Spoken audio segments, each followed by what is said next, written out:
Hello and welcome to another update video on ADA. So yeah, the ADA chart hasn't really done much in recent weeks. As you can see, we're broadly only moving sideways. Certainly not yet clearly a breakout to the upside and no clear trending move. I think it's important to remind everybody of this, even though we obviously get a bit of volatility in the very short term. But I showed you yesterday over the last few days again and again here on our weekly time frame, which I don't show you now. I did that over the last few days. I've shown you many times the trend line that's coming in here, up here, right? Around $1. Let's say 98 cents. And this trend line needs to be broken to the upside to unlock prices in the area of, $1.50, $1.80, and so on. We don't even need to talk about that a lot until we finally get some upside momentum that is impulsive, because this last move up, in my interpretation, ended as a three-wave move up here.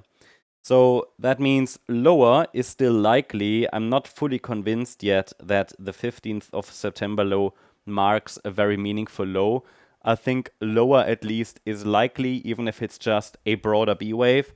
So we've got several sets of Fibonacci support levels here. The upper one I would treat as very weak. This is really just for the most immediate short term, a pullback that's unfolding obviously from yesterday's high after the price reacted here to our resistance area, the 78.6 retracement at 93 cents. Let's remove that now. But price reacted there and is now pulling back. And the very first support zone that we can watch is between 87 cents and 90.4 cents. Now that's weak. Why is it weak? Because we have no formal confirmation that circle wave B indeed bottomed.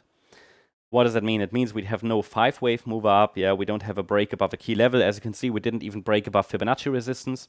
And we have no break above this A-wave high from September. So the white scenario is possible. Higher prices, possible. Yeah. But we're not moving up in an impulsive structure, which we don't have to, right? It would be wave C. Circle wave C can be a so-called ending diagonal pattern. So we can move just in 3-wave structures. What is important, though, is that eventually we get an impulsive reaction before the price breaks below 87 cents. Well, what if we break below it?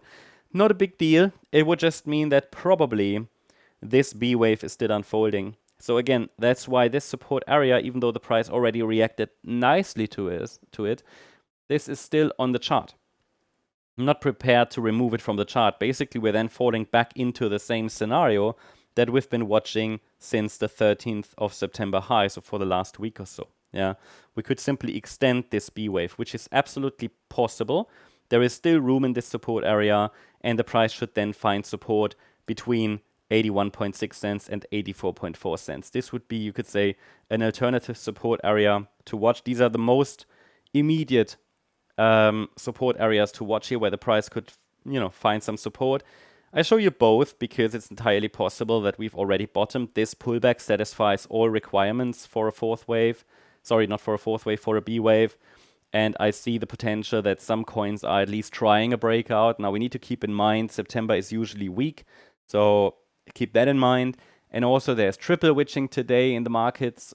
Doesn't directly impact crypto, but it's still something that comes up. From time to time, it increases volatility in other markets, and it can increase volatility in crypto as well. So it's just something to be aware of.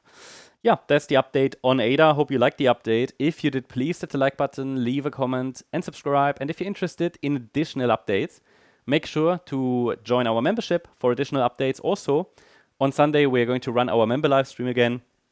I think last week we covered around 40 to 50 coins. Sometimes people tell me, you haven't covered this coin or that coin for a while, and then I always say, look, it was covered on Sunday. It was covered on Sunday. Check the timestamps.